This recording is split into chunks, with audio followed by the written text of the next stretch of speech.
Welcome to Brick by Brick, a channel where you can watch literally as brick by brick I build Lego sets I've collected over the years, as well as new sets I pick up along the way. Today we are building set 21331 from LEGO Ideas, Sonic the Hedgehog. It's an 1125 piece set and is aged 18 plus. Taking us back to the very first time we were introduced to Sonic way back in 1991, it's the Green Hill Zone.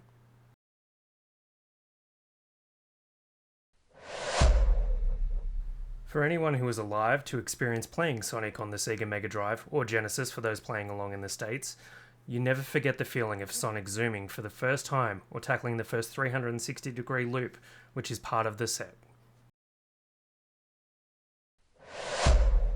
The set comes with 4 characters to enjoy. Sonic is the actual only minifig for the set, the other characters are buildable. We've got Crabmeat, Motorbug with interchangeable faces, and of course, Dr. Eggman, or Dr. Robotnik.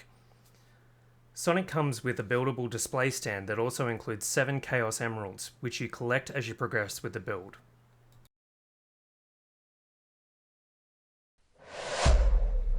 The platform structure is brilliantly designed, capturing the essence of the 16-bit game design.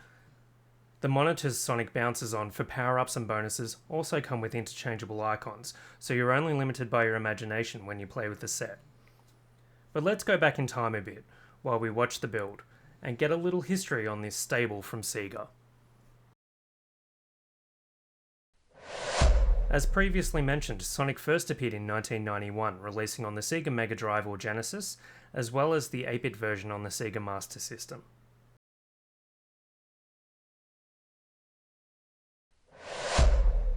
Sega hoped that Sonic would become the character that would officially end the reign of the mega successful Mario, but it had already been attempted once with Alex Kidd.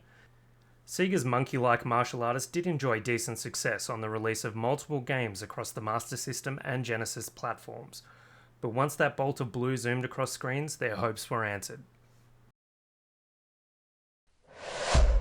As previously mentioned, an 8-bit version of the game was released on Sega's Master System platform. It would become the final game released for the Master System, marking the end of an era. Its slower, simpler, shorter format received mixed reviews. It kept the same vibe as the 16-bit counterpart, but due to constraints had to scale back on several features. Over the Christmas period of 1991, Sega managed to outsell Nintendo for the first time since 1985. That year it had a 65% share of the market. The game itself sold over 15 million copies.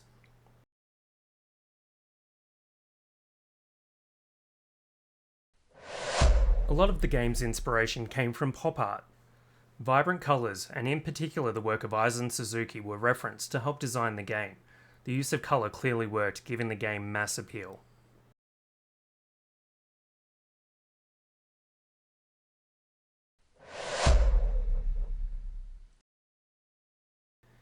It became a staple that Sonic did not possess the ability to swim through the games.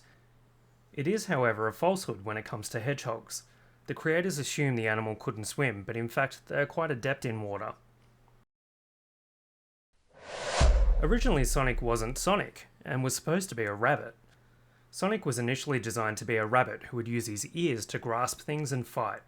Due to design issues and functionality, he was eventually altered to be either an armadillo or hedgehog. Thankfully, the hedgehog won out. The name of the character was originally Mr. Needlemouse. We can all be grateful that this didn't happen and Sonic was selected. As a side note, the name wasn't completely disappeared from Sonic history. The project name for Sonic the Hedgehog 4 was Project Needlemouse. Dr. Eggman, or Dr. Robotnik, was a blend of 2 designs. One was supposed to resemble American President Theodore Roosevelt wearing pajamas. The other was an egg-like character that was the final contender to be the hero of the story, not the villain. This resulted in a blend of the 2 characters, giving Robotnik his odd-shaped head and early 20th century mustache. In the West he was known as Dr. Robotnik, however his Eastern counterpart was known as Dr. Eggman. As a result of Sega's US and Japanese headquarters not agreeing on an official single moniker for the character, he ended up having 2 different names depending on the region you were in. The creator of the game, Yuji Naka, had many squabbles during the production of the game, which led to Knuckles severing all ties with Sega's Japanese headquarters after the release. One such issue was Sega not giving proper credit to those who worked hard to get the game released. As a sneaky insert to the game, a list of the developers is on the introduction screen of the game. It's hidden in black lettering and only visible when a cheat code is entered. Hedgehogs obviously in real life are not blue. Sega knew the character would be a huge mascot for the success of the game, and pushed to have him the same colour as the Sega logo. Therefore, the choice became simple.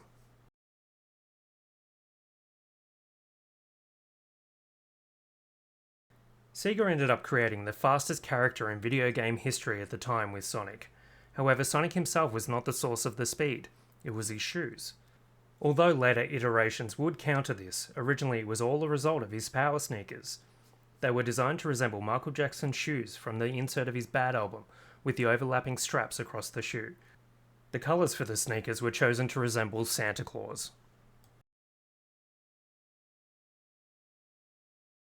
Back to the build for a bit. This set can be a little tedious and rough on the fingers. The stickers do pose a problem for the perfectionists out there. Some are quite thin and long and take a couple of attempts. There is also a lot of single square bricks that need to be connected to create the 16-bit look of the set. This is extremely hard on the fingers, so little hands might need some help if you're building with or are a child. Taking my time, this took approximately 2 hours in total, so it makes sense to have so many fiddly sections to help extend the build time. Overall, I'd rate the build as a 7 out of 10. Points are lost because of the finger issue, however, this set is definitely an 8.5 out of 10 in total. The set gives a great sense of nostalgia, and its colour design is spot on. It was also refreshing to see a bit of a different take on building a tree without leaf or tree elements. You will notice once the set is complete that there are connectors on the right hand side of the base. We can only hope the LEGO have plans to add other levels, creating a long master set. The LEGO Ideas Sonic the Hedgehog set is a great way to relive your childhood, or introduce a new generation to video games of yesteryear. Go out and grab it today. I hope you've enjoyed watching the build. If you have, please hit the like button. If you've got a favourite part of the build or any suggestions for future builds, by all means leave a comment below. Don't forget to subscribe for future videos of other great fun builds from past and present. And hit the bell to be notified of any future videos as they drop. As always, it's been a pleasure, and see you on the next video here at Brick by Brick.